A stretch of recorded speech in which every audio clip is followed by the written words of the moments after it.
And you also have a billboard, I think in C5, Buting Flyover, that poked fun at politicians. Yeah. Can you tell us what message are you trying to Yeah. convey with that billboard?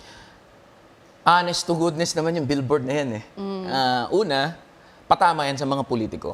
And this was before you decided to run. Yes, even So before. talagang nagpa-billboard ka na Yes. bago ka pa mag-decide tumakbo. Patama yan kasi, biruin mo, wala pang kampanyahan, wala pang eleksyon, and politicians who are eyeing for different positions, bilyon-bilyon na yung ginagastos nila. Hundreds of millions of pesos are being poured sa pagpapagawa ng mga tarpaulin, ng mga billboard. Tapos, lahat sila pinag-iingat sa biyahe, tayong lahat, yung mga manggagawa at saka yung ordinaryong Pilipino. So ito yung Yan, billboard mo, no? pinag- Ingat po sa biyahe. Tatakbo kasi Yeah. ako sa election. Pinag-iingat sa biyahe. Na alam naman natin lahat na ang rason, ba't pinag-iingat sa biyahe? Kasi tatakbo sila sa eleksyon. Gusto lang nila magpakita ng mukha at pangalan. Bakit hindi nila diretsuhin na lang na ingat po sa biyahe, tatakbo ko sa eleksyon?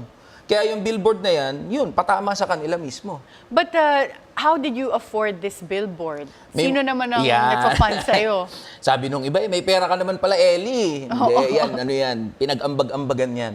Mga kaibigan na naniniwala doon sa advocacy, mga kaibigan na nanonood doon sa social media platforms. Sabi nila, sige, asarin natin yung mga politiko na yan. So, nung ginawa namin yan, nag-chip in lahat ng mga kakilala at mga kaibigan. That's why naka-afford kami ng billboard.